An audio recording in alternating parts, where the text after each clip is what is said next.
Hello.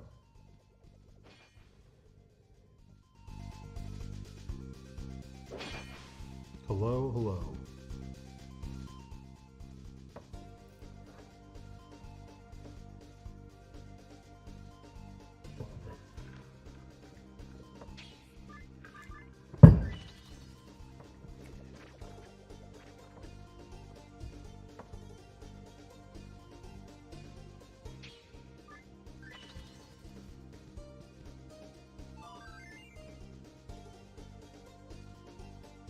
What's up, Comic King? Doing okay, man. How are you? I'd like to finish this piece, if I can. I think I can. I don't know if I want to paint. I guess I'll work on the rooster. There's some filigree shit I gotta clean up, but I guess I'll work on the rooster.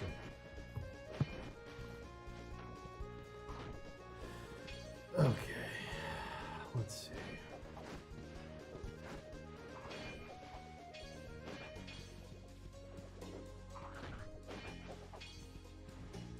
My eyes are glazing over.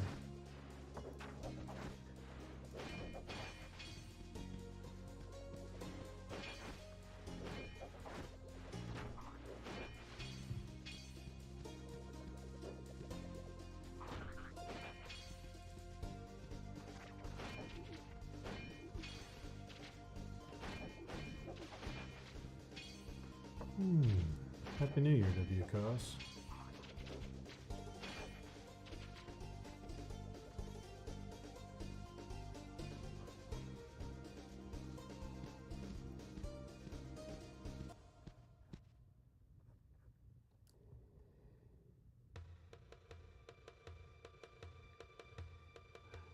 Nice, dude. Good to see you.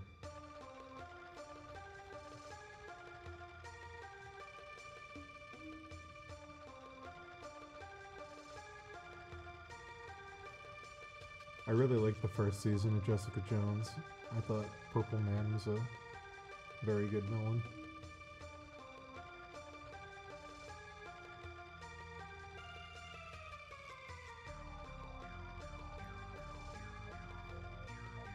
Happy New Year to you.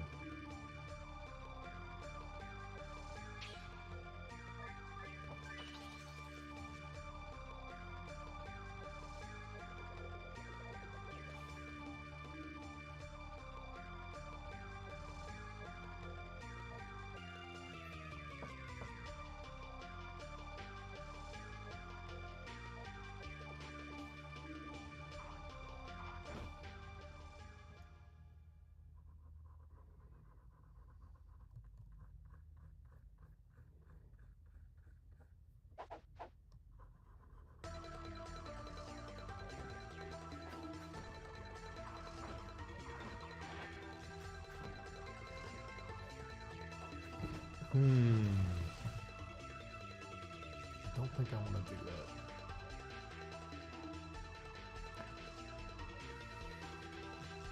I think I'd rather bring some... Yeah, I'll do this. This is better. I want to imply a shadow, but I don't want to sink the values lower than they already are, because the metal's very reflective. So I'll bring some light in instead. Cool.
Yeah, this game definitely has some Ocarina of Time influence.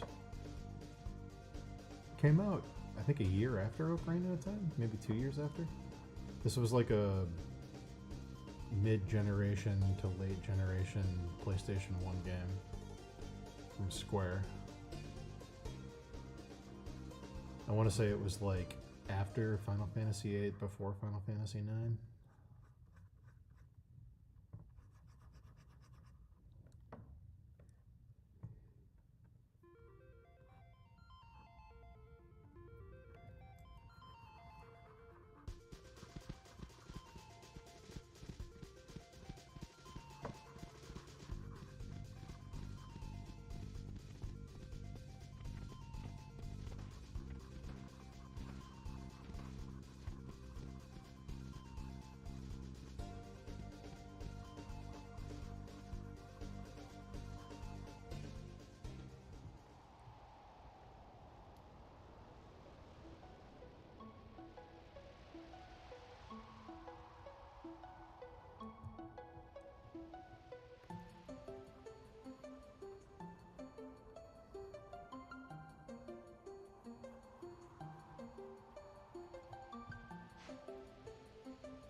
No, this is from like the golden age of Squaresoft.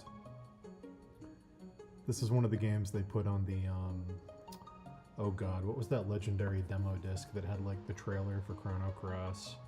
And it had, oh god, Legend of Mana. It had a trailer for Legend of Mana. I think it had this playable, and I think it had the beginning of Final Fantasy VIII playable, all on like one disc, and it might have had Brave Fencer Musashi.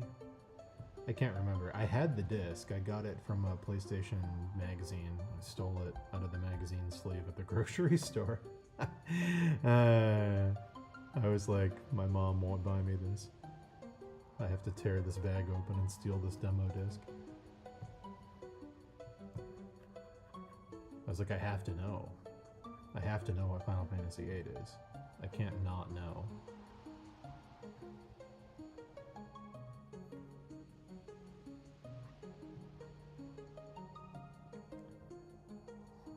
Unironically, that Chrono Cross trailer that was on that disc was probably the coolest thing I'd ever seen at that age. I didn't realize games could have like trailers. And then I saw that and I was like, oh, this is the coolest shit ever. What a disappointing... I mean, it's not a bad game. If Chrono Cross came out in a vacuum, it'd be awesome. It's just not like a super good sequel to Chrono Trigger.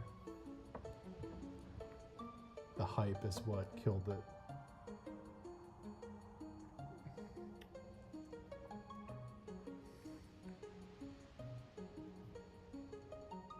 You're like a sequel to one of the greatest games ever made. It's pretty hard to stick the landing.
Crisis Core is pretty good. I would say play Final Fantasy VII, the original PlayStation game, before you play Crisis Core. That's what I would say. I don't think Crisis Core really works if you play it first. I think you have to play Final Fantasy VII for it to really land. It's pretty good. There's a lot of stuff in Crisis Core I don't like. That was during the very Nomura heavy era where they started retconning FF7 and putting in tons of bullshit like Genesis and Angeal, and you know, everybody has an angel wing. Whoa, like it's during that era where they were like, they didn't know what made FF7 cool, and they made the mistake of thinking it was the visuals, and it wasn't the visuals. The visuals were cool, but the visuals were cool because they were in service to a really, really well-paced story with really good, mature themes and really interesting characters. But FF7 wasn't cool because some guy had an angel wing. You know. Luckily, the nice thing about Crisis Core is they nailed Zack. They make Zack a really good character with a really compelling story. But everything else is kind of mid. Everything else in the game is kind of not super great. But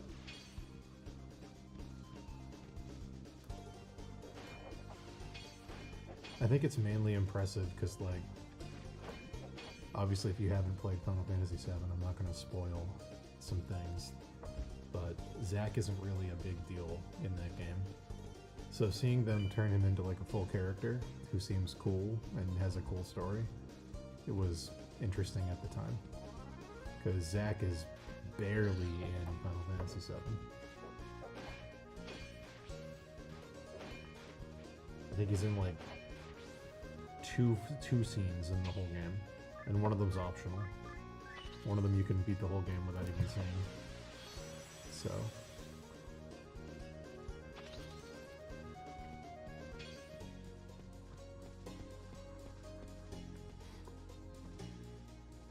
hey guys, I'm not sure how long I'm going to be streaming today.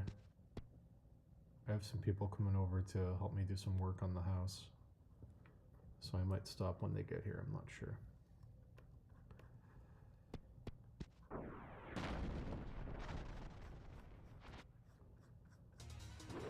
Sorry for the basically, I don't even know, month, 5-week break that I ended up taking. I was working the whole time, but there was some stuff I didn't want to show, and I also got into a weird, my schedule's been very, very, very strange because I'm helping my brother babysit his kids a lot lately, like very regularly.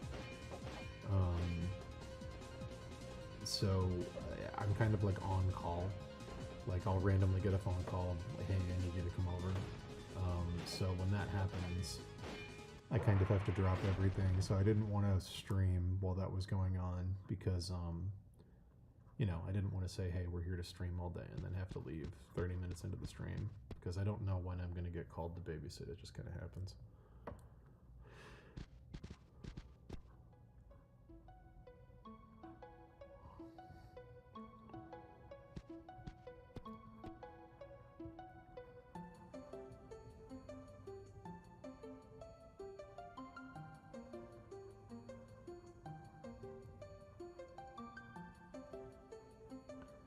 So it's been a lot of working in like little chunks.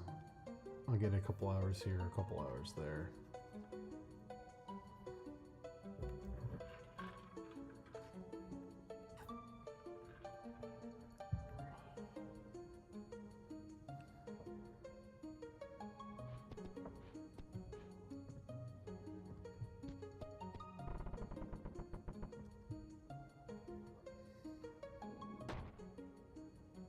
Nice.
That Frank Frazetta book is great. I mean, any Frank Frazetta book is great. It's Frank Frazetta, you know. You can't really go wrong with Frank.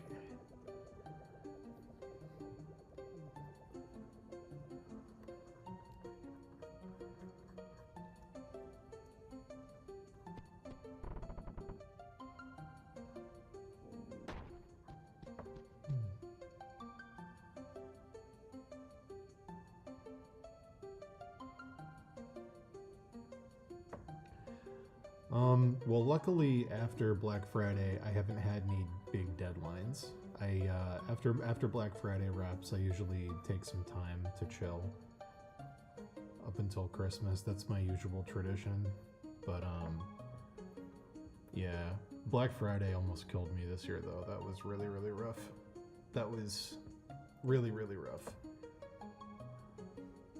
That was like that was a pretty crazy marathon to get that record piece done.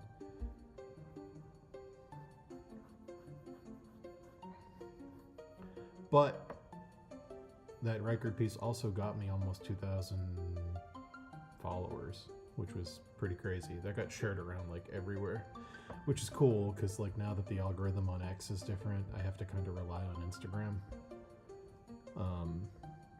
But yeah, I got a ton of followers from that piece, which is great. I just gotta post more consistently.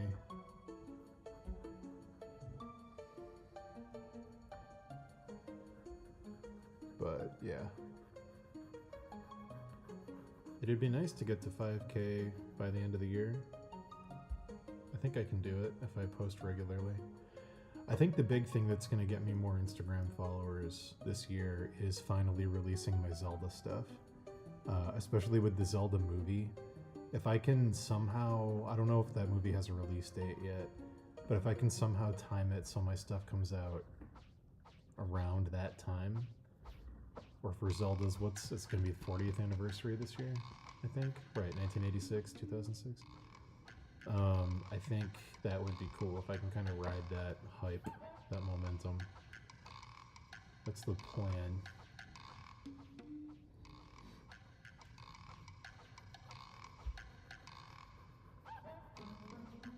I'm kind of doing some mindless detailing today because I'm mentally I'm pretty shot. I don't have a ton of energy to think.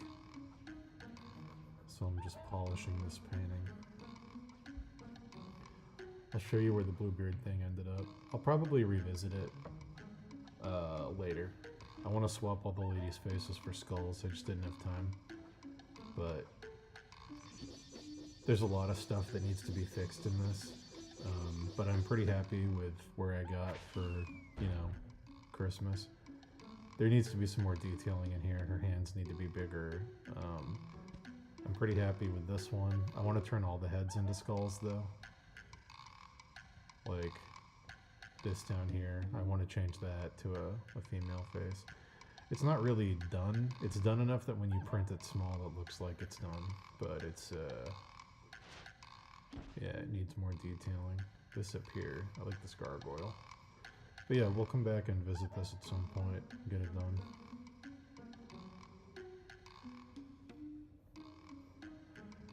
I'm finishing my Skeleton Man in clip currently. This guy. This is in Photoshop, so you're not going to see any of the new stuff. Oh boy. But yeah, currently finishing this guy in clip.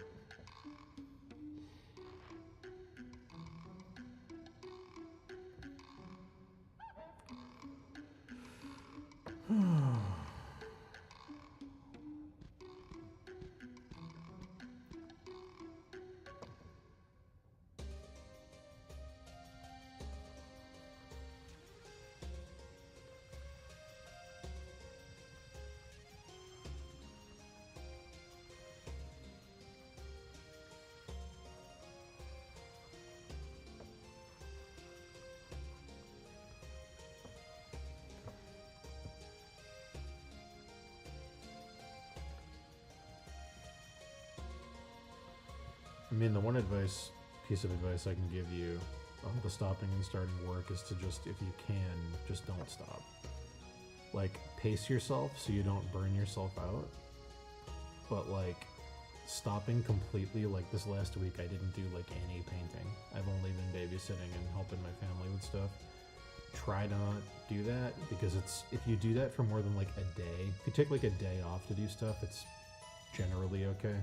But if you take like a week or two off and you don't flex that muscle, it's like taking time off from going to the gym. Really hard to start getting that discipline back. Like, the best times of this past year, you know, I'm sure you guys remember because you were here, the week and 2 week and 1 month stretches where I was streaming like 8 to 10 hours a day, every day consistently.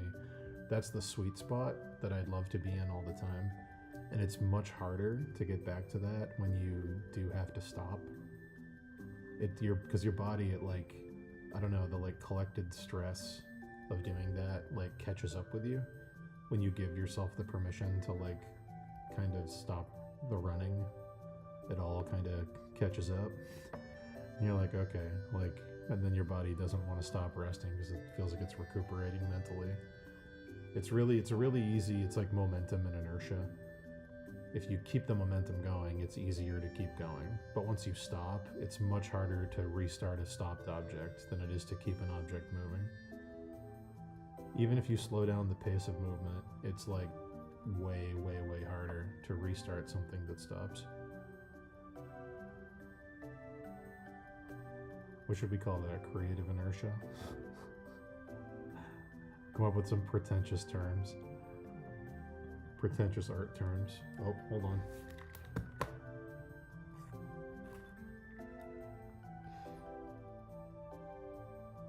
Hello.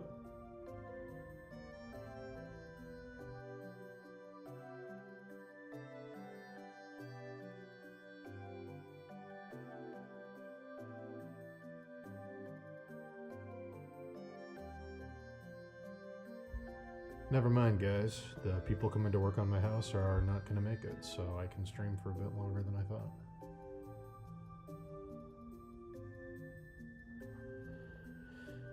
Oh, boy.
It's true.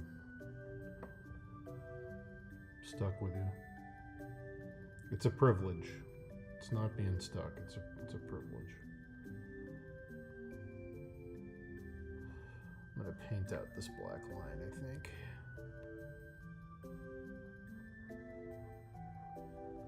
Oof.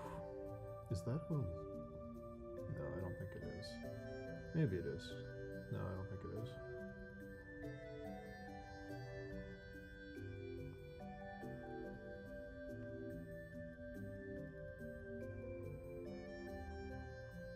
You know, it'd be easier is to just make a line over it that's a different color. Yeah. Yeah. Now I'm using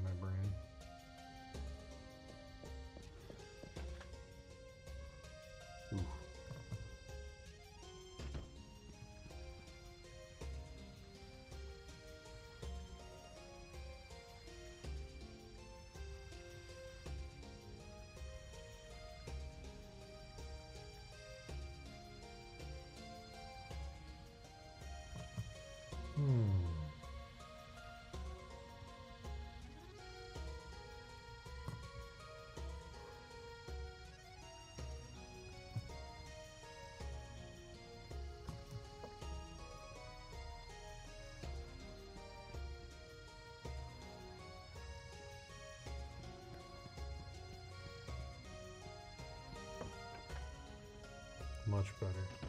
Much better. There we go. Go ahead and duplicate that.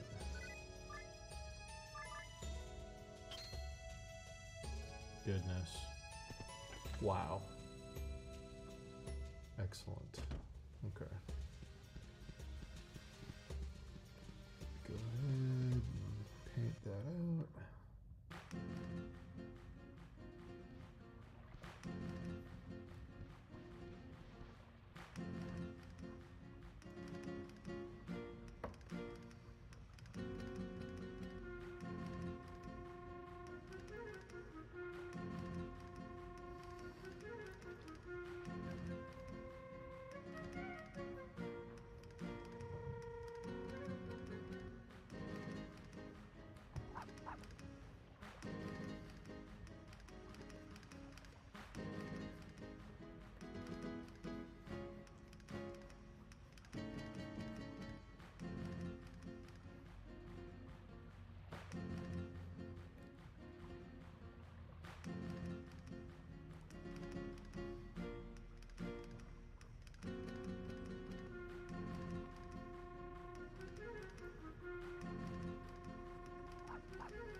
I love you too, buddy.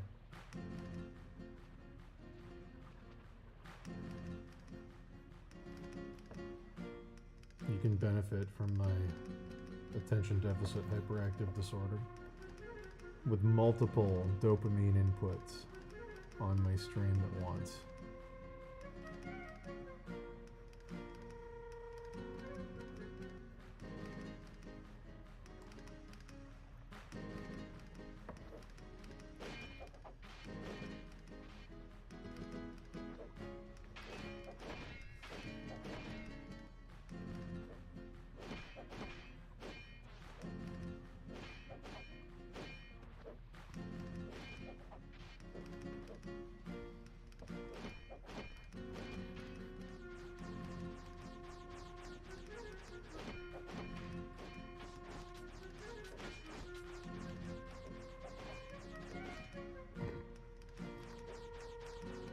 Did they ever remaster and re-release this game?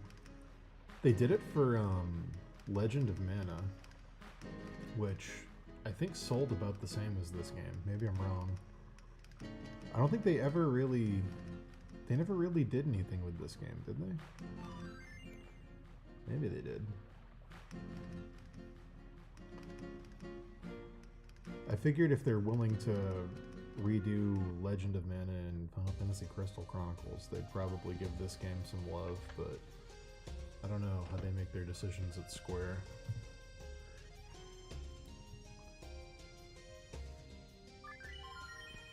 Yeah, I think like this game, Vagrant Story, maybe Vagrant Story came out on like the PS4 online shop? I don't even know. There's a bunch of Square Renaissance games that are just like lost to time essentially, unless you emulate them. Oh man, the Steam Deck. The Steam Deck is going to be such a monster for emulating games on your TV. Oh, I can't wait. Oh, I can't wait. Oh, I can't wait. Steam Deck, baby.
this game had such a good soundtrack.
Oh. Please hold.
Oh boy.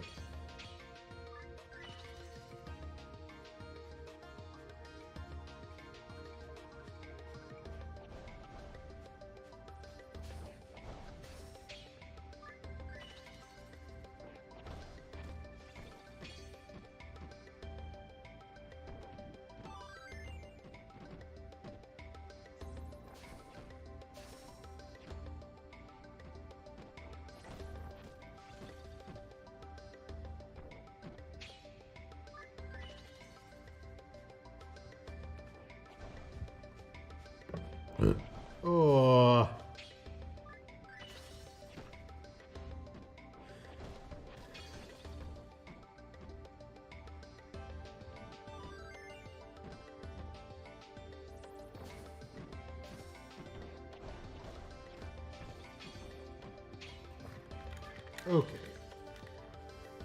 Back. Happy New Year, Artie. Sorry, had to approve some wire transfer bullshit.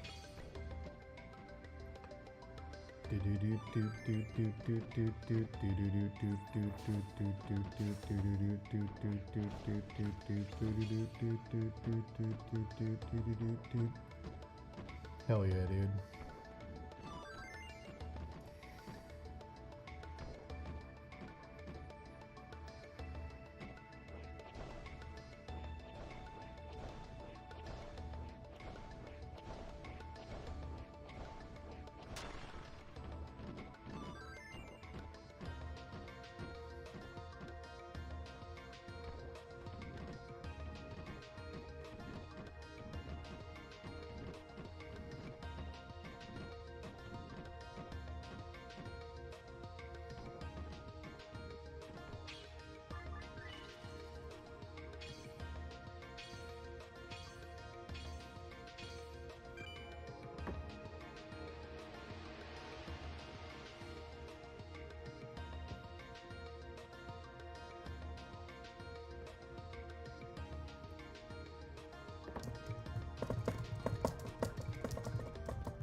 It's Mint, the character with one of the weirdest name choices in any of these Square Renaissance games.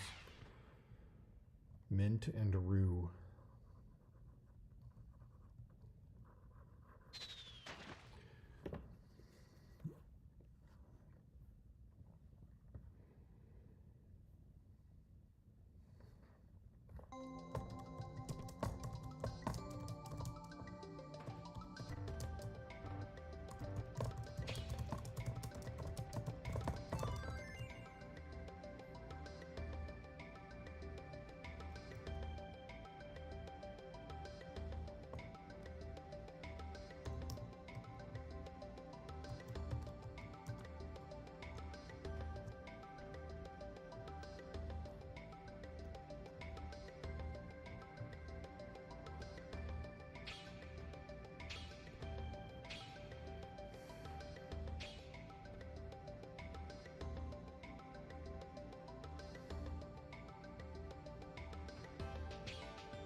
Square Enix, or I guess Square at the time, really did have the best library of sound effects.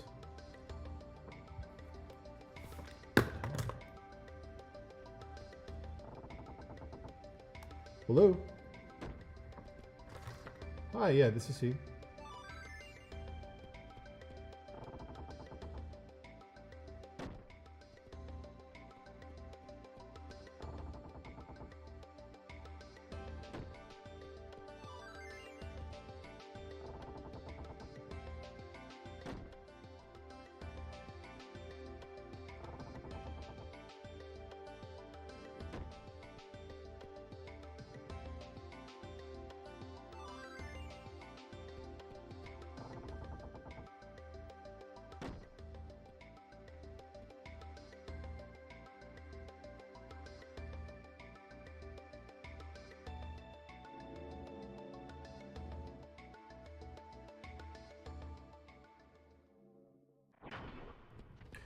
Everybody's calling me today. Everybody's calling me. My 2026 goals are switch back to drawing, and finish my Zelda project and start work on my book. Finish Zelda, draw more, start work on my book. Those are my 3 things I want to do this year.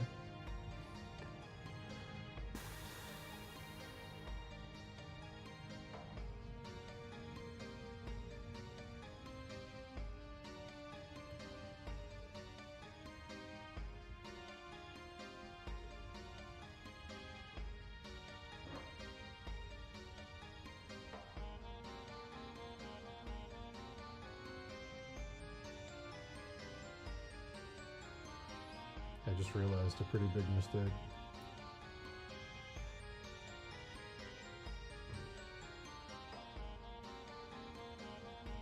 It's a storybook. It's an illustrated storybook. It's already written, just gotta do the art. But knowing me, that's gonna take a billion years, so I have to find a new style that's a little faster. Which is why I'm gonna prioritize switching back to drawing.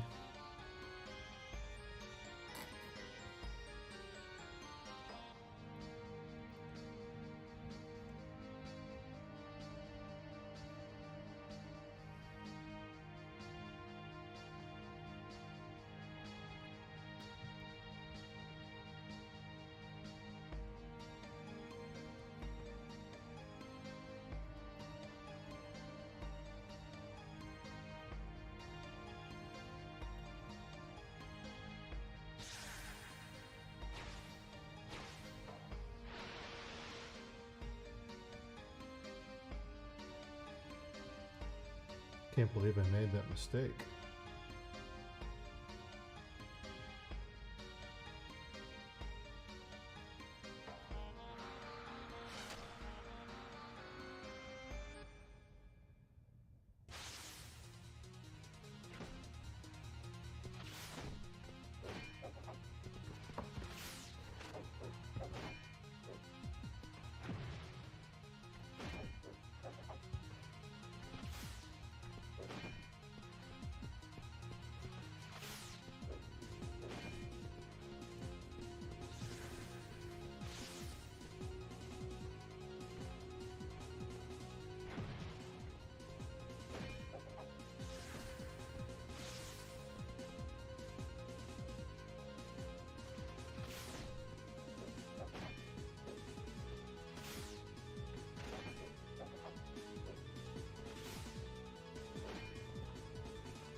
So nostalgic for these Square Enix sound effects. It's Final Fantasy IX sound effect banks. So good. There's a lot of little rooster things, yeah. The floral stuff has some rooster elements to it. You're not seeing things. Some of them are a little more direct, and some of them are a little more subtle, but yeah. Some of these, like up here, like it's just a rooster. Like that's just is. But I was thinking of making this one with its wings spread, but I don't know. I don't know if I want to take the time. I'll sketch this in real quick and see if I like it, and then if I don't, I'll go back and I'll do the bird with the wings spread.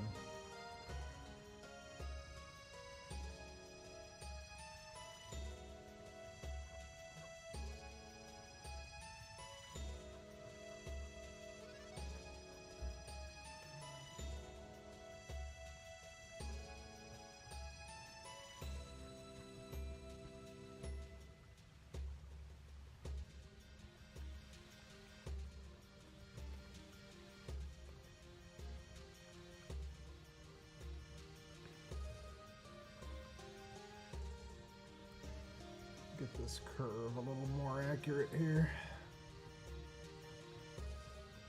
It's better.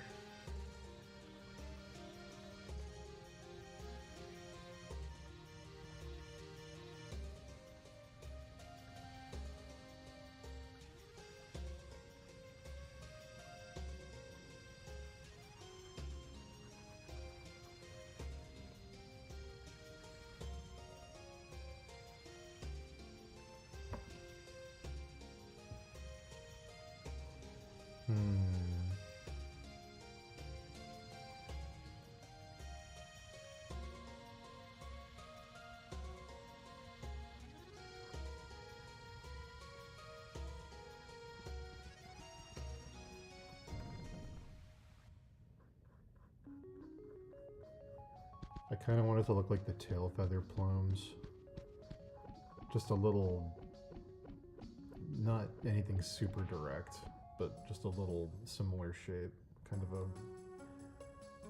something that flourishes out like in a florally type shape, but also low-key rooster.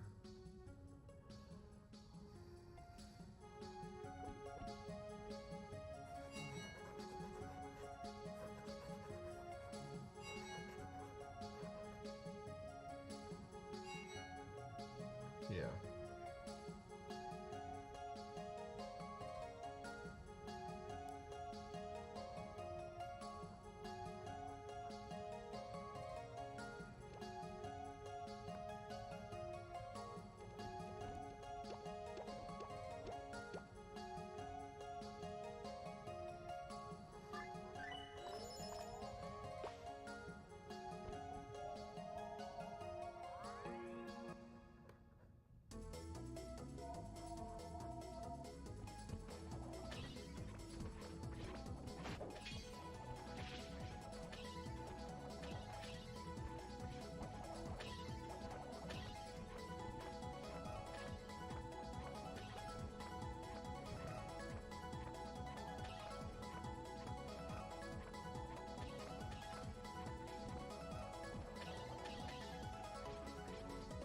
Anton Cedar.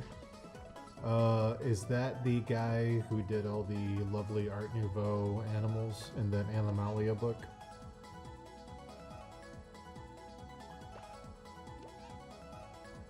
I look if that's who I'm thinking of, I look at their stuff all the time. I actually just bought that book, but it hasn't been delivered yet.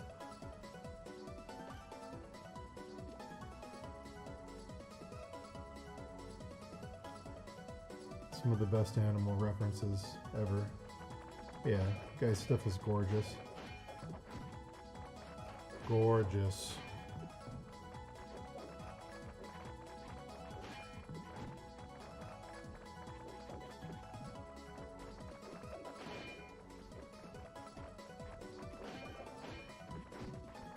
I love his nonsense creatures, like his weird dragons and his weird leviathans and stuff. Stuff's so cool.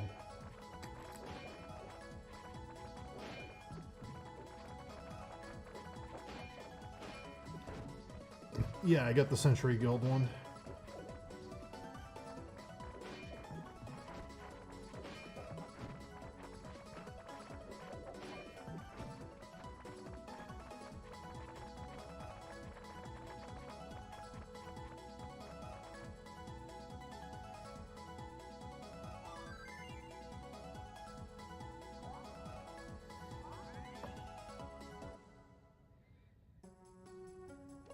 They had some of his, well, no, they did have some of his originals. At the New York Antiquarian Book Festival that I go to every year when I went last year, they had some original cedars for like 10,000. And they had some of the original prints, like the oversized prints from like, God, what, 150 years ago?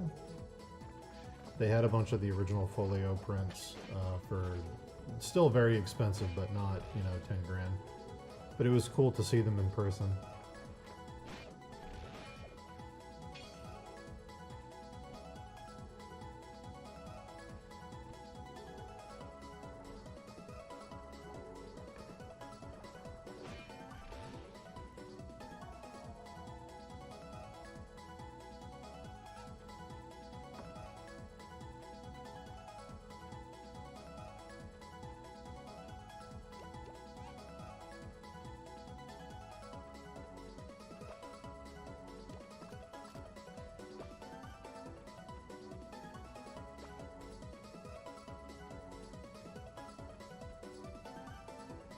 Yeah, it's the New York Antiquarian Book Festival. It's every April. They usually do it at the Armory.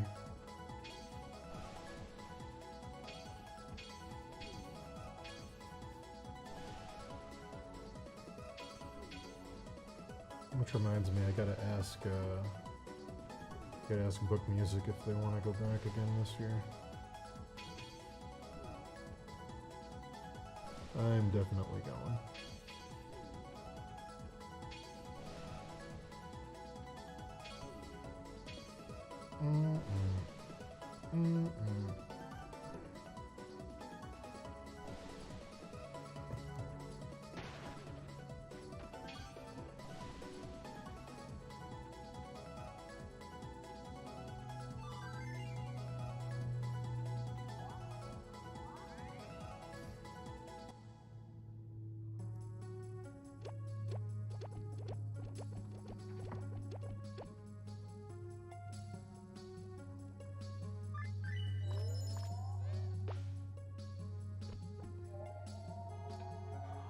I'd say the lowest price, something worth getting there is 200, and from 200 it goes all the way up into the hundreds of thousands of dollars.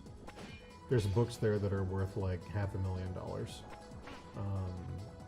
But the lowest I'd say is probably 1 to 200. But it also depends what you're looking for. Some stuff's more affordable than other stuff. Like, you'll find things there that you didn't even know you were looking for. Like, my friend D, when we went, they found a screenplay. The unpublished screenplay, I think it was screenplay, of Krull. Like, the one before the studio got involved that had, like, all the rough edges and things and all the things that got cut. Fucking screenplay for Krull. Like, who would ever think... You wouldn't even think to look for that,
Yeah, man. Yeah, I fully stand by that. You gotta find art that people can't replace, you know? That really sunk in for me when I was working at Hasbro, and it was like a team of artists that, you know, we were all totally replaceable. We were all being told to make art that looked like all of us did it. Everything had to style match down to like the granular level. You know, it was a cool job, and I'm grateful that I learned there, and they, you know, they treated me good, and it was a good studio with good people. But you know, when we lined up all the finished work at the end of the project, you know, nobody knew which thing I painted or Chris painted or Greg painted, or, you know, it was just, which is the point, you know, because it's like it's a corporate job, everything has to match, but it wasn't creatively fulfilling. It was an art job that paid money, but it was not anything creatively fulfilling, and it had no job security, because if you can do it, anybody can do it.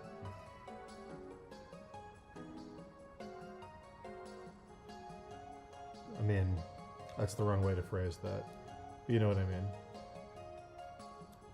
If they're telling you how to do it, and it has to look a certain way, then they can tell anybody how to do it, and it has to look a certain way, is what I should have said.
I'm actually going to look at my Zelda stuff real quick, because I want to mentally get ready for what I have to do.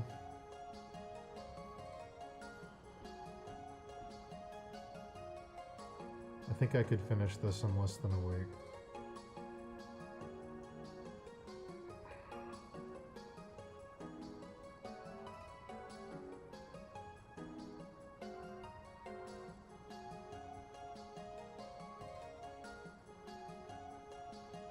This would take maybe a little longer. This one's a little wonky still.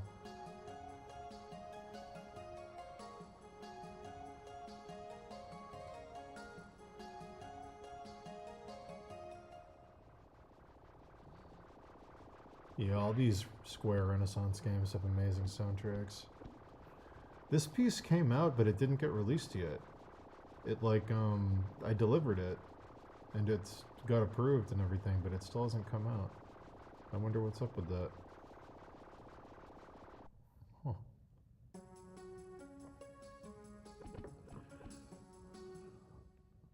Dude, there's so many Zelda pieces. There's like 30. Holy shit, there's so many.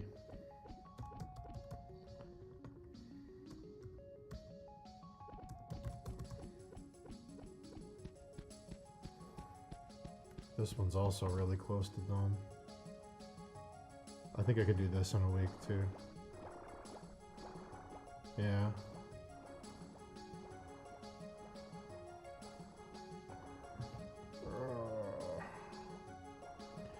Nintendo would sue me if I did an art book, but we'll see.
wonder if there's like a weird legal loophole I could find where I go, well, these aren't Nintendo characters. These are just my interpretations of old pixel art, or like some bullshit I could do. Non-specific pixel interpretations that have nothing to do with any company. That's what this book is.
Well, that's parody. If you're mixing two things, you can get away with calling it parody. Like if I did Zelda enemies, but it's Dark Souls or something, I could probably get away with it. Or if I did like, you know, Zelda as the Zodiac or something. But if I'm just doing, here's my design for a Garaya, or here's my design for a Wizrobe, I don't know if I can get away with that. Maybe. I could try. I mean, there's also, I don't know, Nintendo wouldn't sue me, they'd give me a cease and desist. But there's also, from a marketing standpoint, something to be said for being the artist who Nintendo went after. Like, that's also a good marketing angle, so like, maybe it is worth doing it. Because then you might get, you know, viral tweets or articles that are like, you know, the Zelda art's so good, Nintendo tried to shut it down. Like, you know, you might get that kind of publicity, which is, it's valid, you know. It's like when Dave did his Ninja Turtles, and right when before the Michael Bay movies came out, and there was stuff everywhere like, why didn't they just hire this guy? Like, not similar, but I mean, not the same, but similar.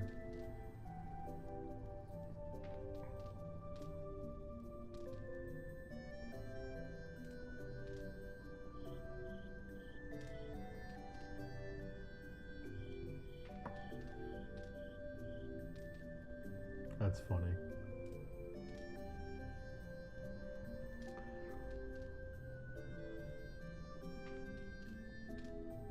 The problem is, I started these Zelda things like so long ago, so many years ago, that AI wasn't a thing yet, and now people are gonna be like, oh cool, what prompts? Because like, Zelda, but it's realistic, is like AI slop. It's like such a thing AI slop people would do. So I'm gonna probably get a ton of people asking me, what prompts did you use?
I know.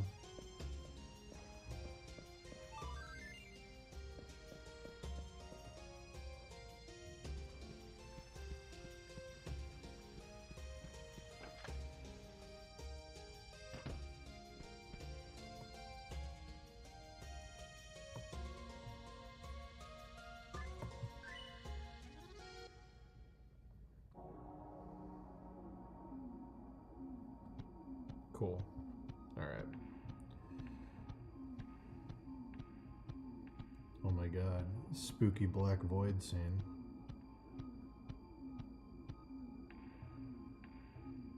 Boy, that Stranger Things finale was garbage.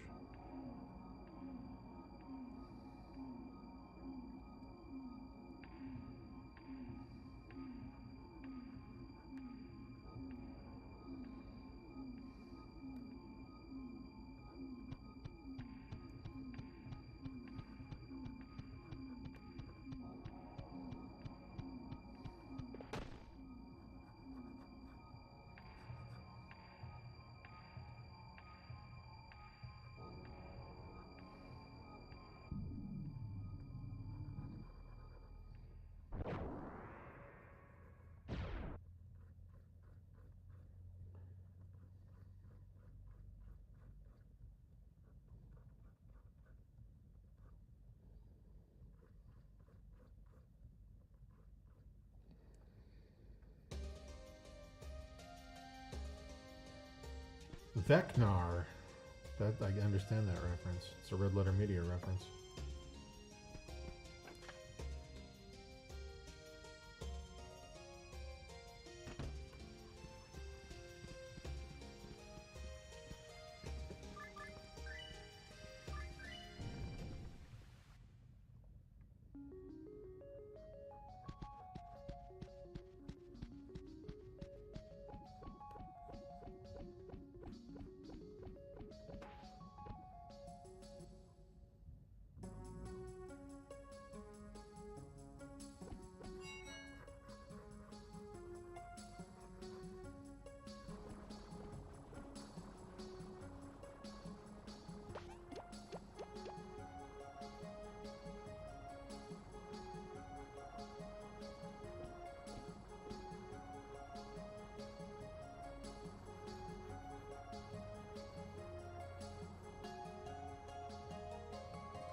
If it's not Baroque, don't fix it.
Guys, I heard there's going to be a Witcher 3 DLC this year, like 10 years after the game came out. Is that true?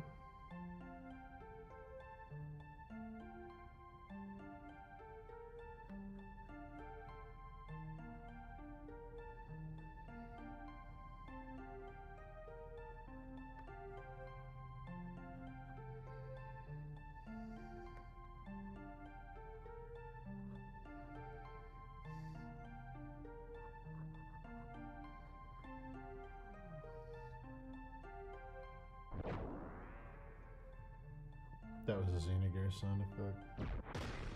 That was a Xenogear sound effect too! Oh my god, so many Xenogear sound effects.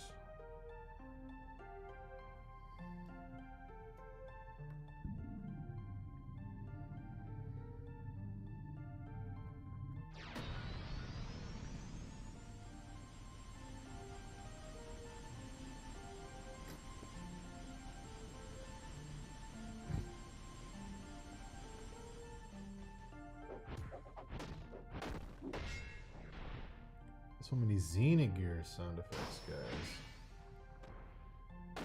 Another great Square Renaissance game. A JRPG where you literally fight God. Wow.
Well, switching back to traditional, if you're talking about in regards to AI, switching back to traditional isn't going to matter because once your traditional paintings get put online, they're going to get scraped, and then your scraped traditional paintings are going to be used to train an AI.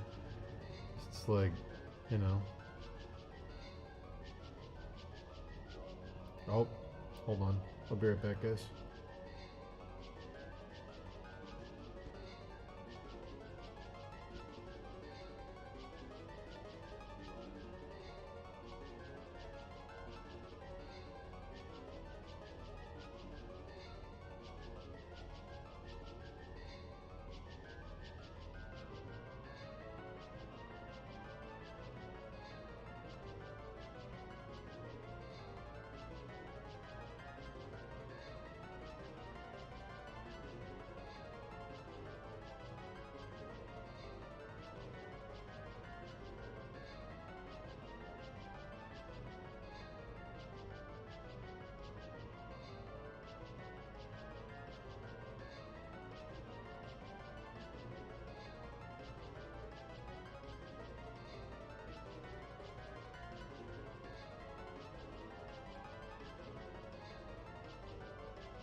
Hello.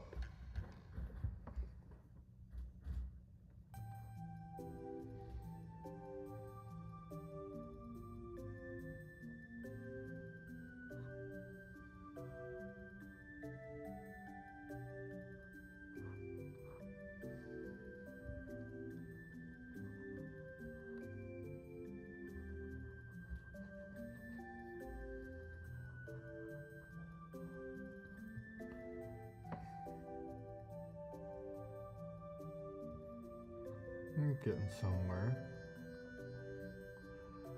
Oh, look at that bear. Look at him. Look at that bear. Having a great time. Having a great time being a bear. I can't wait to work on him when Rooster Man is done.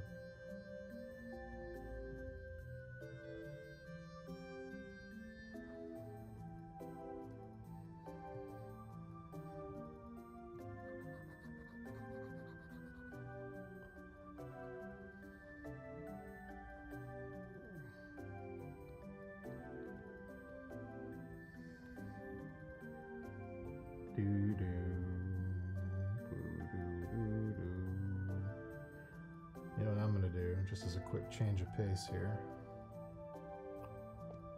I'm gonna grab these details, because I gotta do this eventually. Might as well do it now.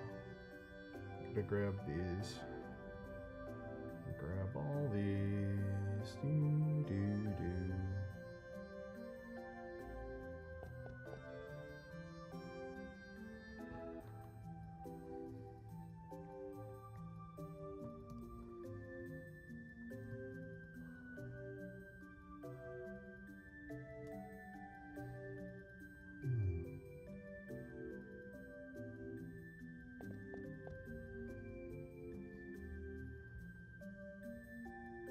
Yeah, I think making people draw in front of you is a very good trial by fire to root out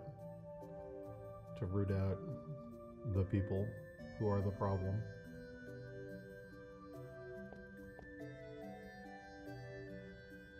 Please hold.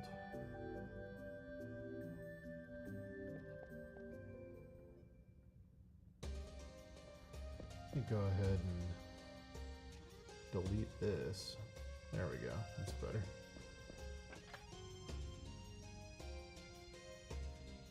Cool. Let me get rid of some feathers. Hell yeah. Oh boy. Oh boy. See, I used to say oh boy all the time. And then Sabrina Carpenter came out with that song, and now I feel like when I say it, people think I'm referencing Sabrina Carpenter. And that's not the case. I'm saying, oh boy. I'm not saying it the way she says it, which is, oh boy. I'm not doing that. If you hear me and you think I'm doing that, I'm not, okay? No part of me is using a girly voice and sticking my butt out and going, oh boy, I'm not doing it, alright? No matter how bad you think I'm doing it, I'm not. And I won't. I refuse. I refuse to be a fun, flirty female going, oh boy. It's not gonna happen. I refuse.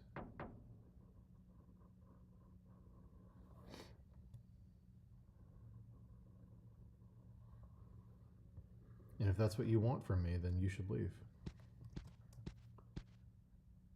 You're not gonna get it. Can you hear my dog snoring? She's snoring so loud. You guys hear that?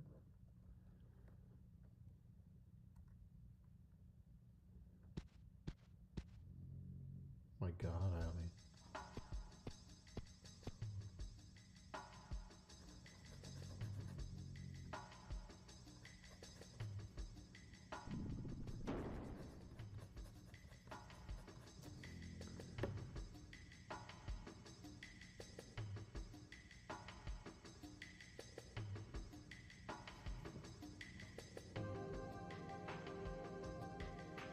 Man child, why you always using AI?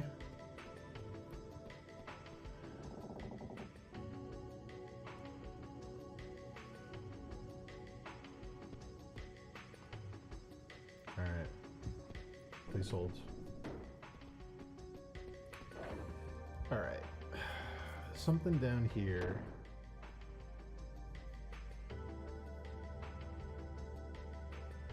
Yeah, that looks good. Alright.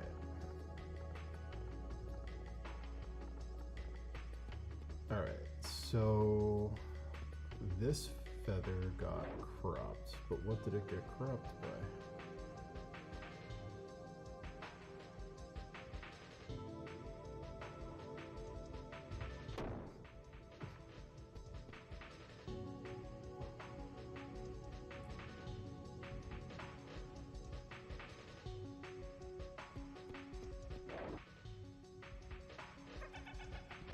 Did I flatten it out? I must have. Well, that stinks. Well,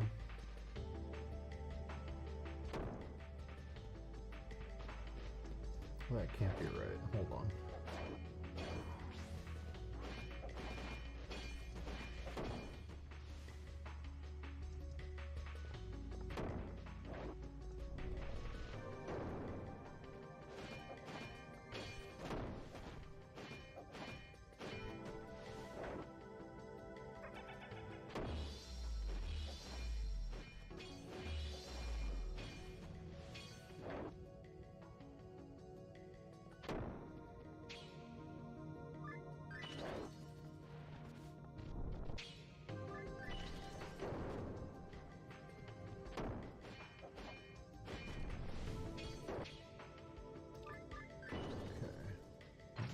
Turn all these off.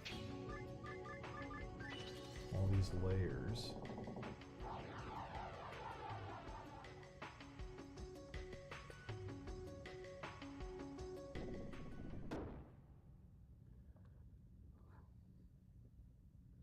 Huh. I guess I must have cropped over it. That stinks. Why is the cat turned on? Jesus. Alright. Well.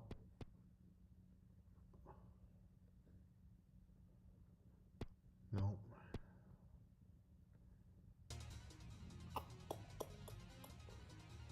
You saw my fox reference. You saw him.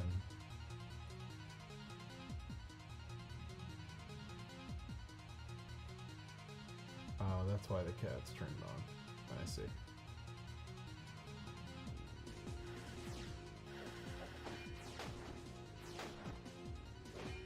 Alright, well I guess I gotta paint that feather back in. That's annoying. That's okay though, I can do it.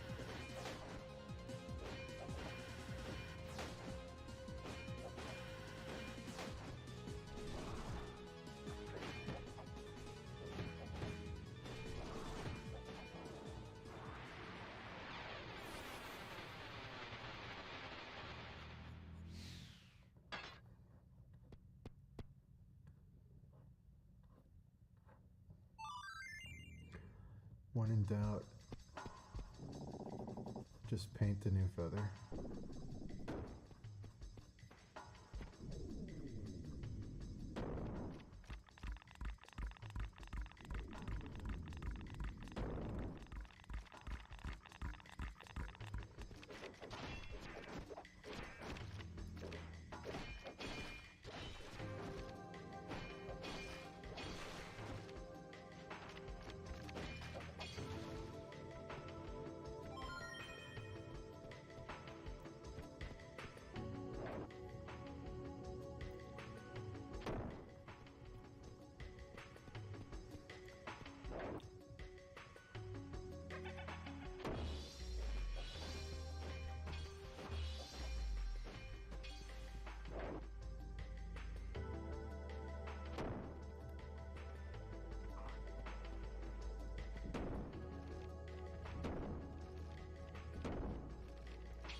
get one.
Let's grab an overlay layer, shall we?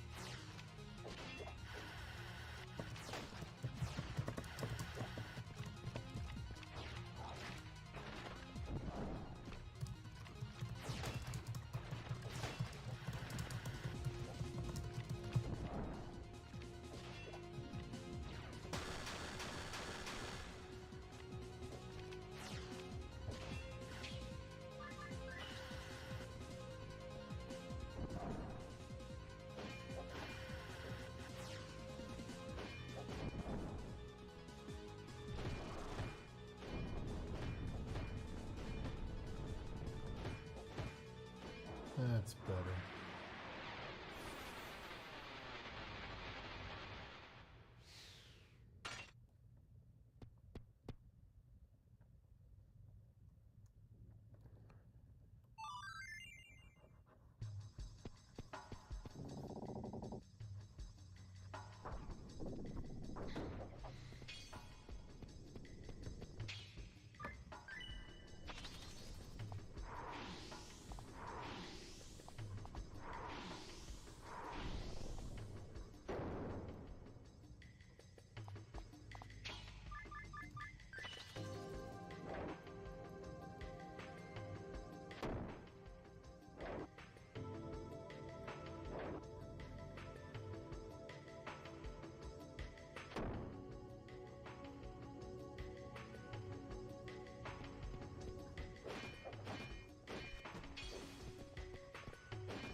dwarves. Now that's a supper.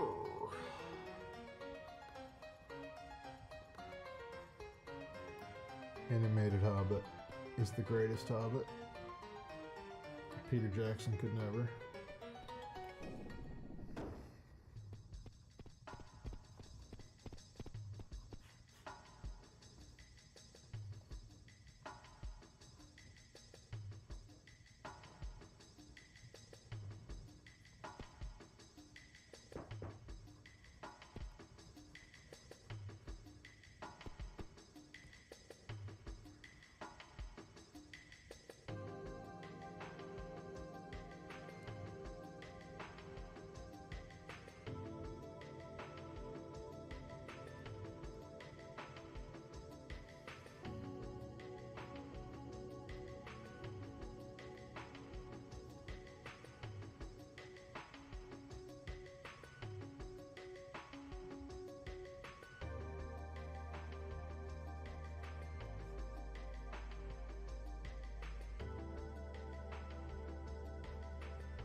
Probably gonna go in a couple minutes, guys.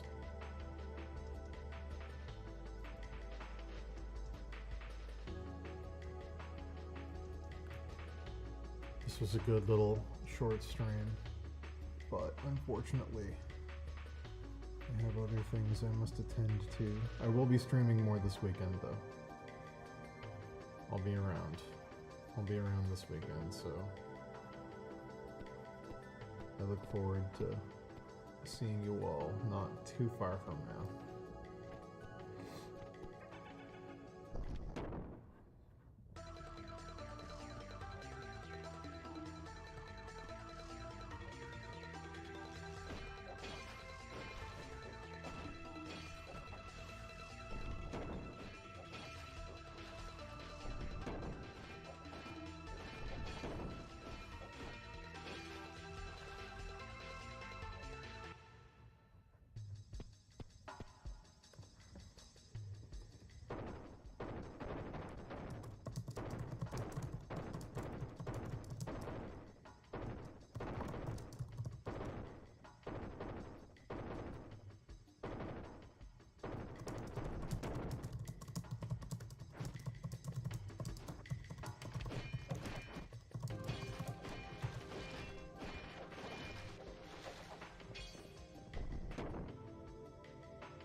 We've thought about it, but part of the joke is the form, like the delivery, the message is the medium's the message kind of thing.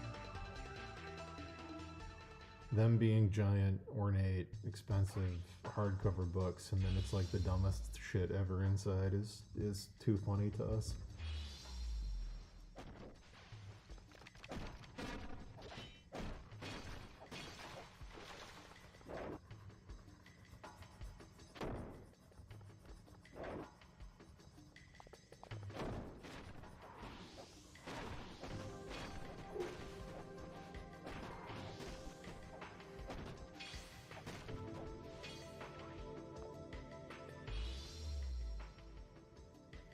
Hey, Victor. Victor, I'm not going to be on too much longer. Unfortunately. Just a short stream today. I was hoping I could have started a little earlier, but I was driving around, antiquing, getting some stuff for the house that was time sensitive.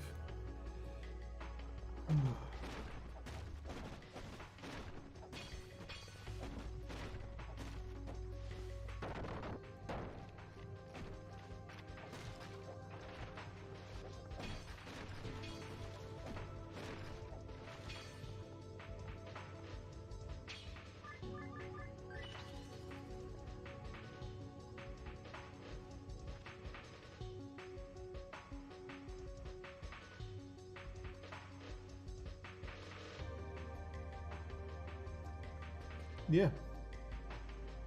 What's the question?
I'm designing for a personal project. I feel stuff is coming out generic as fuck, even though my references are quite unique. I feel like it might be because I haven't written any lore. Any thoughts?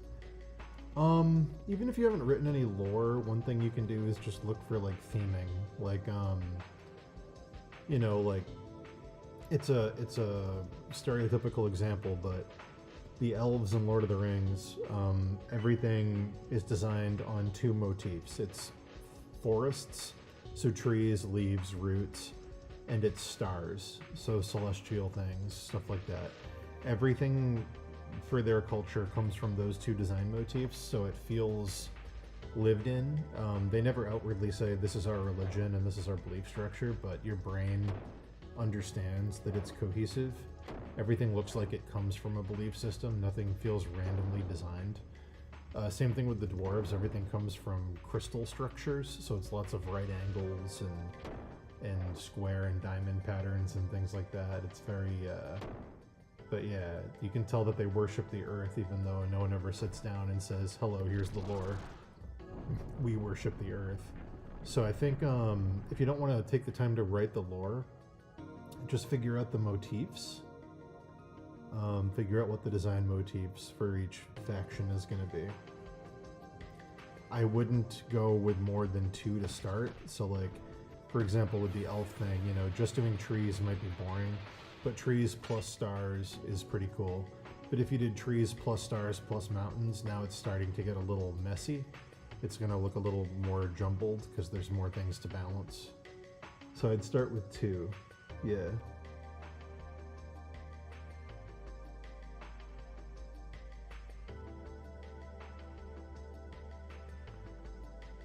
Mexican Revolution stuff in more modern fashion. So I would say, I don't know. This is a throwaway example. If this doesn't apply to what you're doing, then you can toss it. I would say two factions right off the bat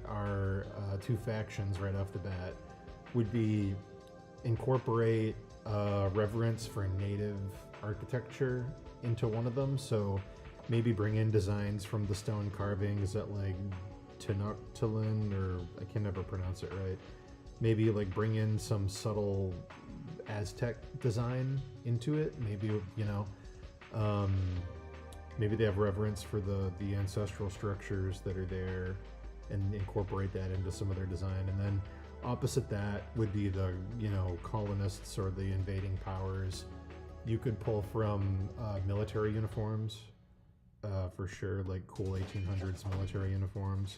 You could even, if you want to, if you don't want to be quite so literal, you could even go for like Napoleonic stuff, because that's, our brains associate Napoleonic stuff with conquering and with invading and with taking land, and like that's because of, we know the history. When we see stuff like that, it incorporates as, if you see a guy in that hat that Napoleon had, a conqueror, immediately your brain's like, okay, that's a colonial thing.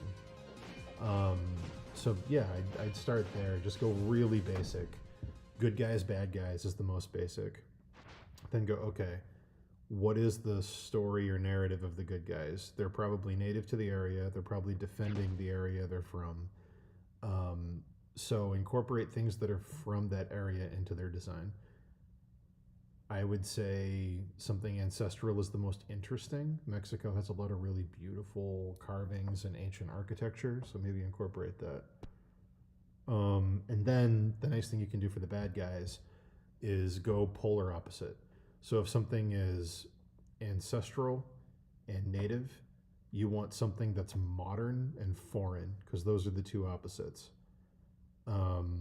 So if the native Mexican stuff is going to be very based on Mayan or Aztec stuff, then you want something that's foreign that. So again, the Napoleon thing would work, because the design language of all that stuff is a whole different continent, whole different time period. You could also go futuristic. You could think the opposite of ancestor is something future. So you could bring in sci-fi stuff if you want to. I don't know the nature of your project. I don't know how far in the future it goes, but yeah. They did a really good job of incorporating ancestral Mexican stuff into the design of I think it's the Atlanteans in Wakanda Forever. Namor's people, the like underwater people, they brought in a ton of Inca, Aztec, and Maya design and kind of modernized it. The way that they modernized like ancient African tribal stuff in Wakanda, they did the same thing for the Aztec, Inca, and Maya. Like retro-futurism kind of thing. But yeah, I would maybe look at those. But yeah, that would be my advice. And with that, I am going to end the stream because I have other things I got to do. But we got a little bit done today. This is not bad. I feel okay about this. There's more that I would like to do, but we'll get there. I think the last thing I'm going to do real quick is maybe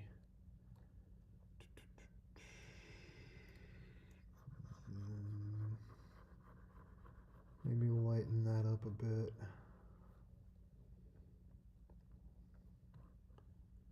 Yeah.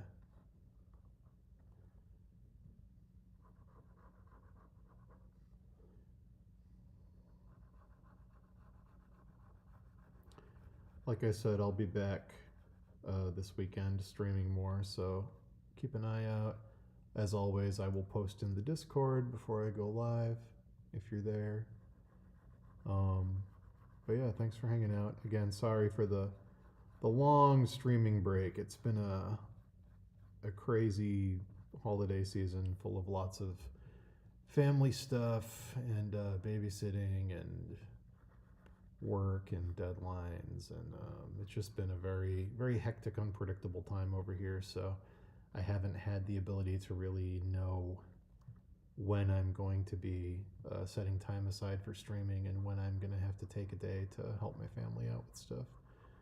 So it's been, yeah, it's been pretty hectic, but hopefully we are back in a place where I can be a little more consistent, or at least have a schedule that's somewhat reliable. So, yeah, I will be around, and I hope everybody's doing great. And here's to starting off 2026 strong. So, love you all. I'll see you all soon.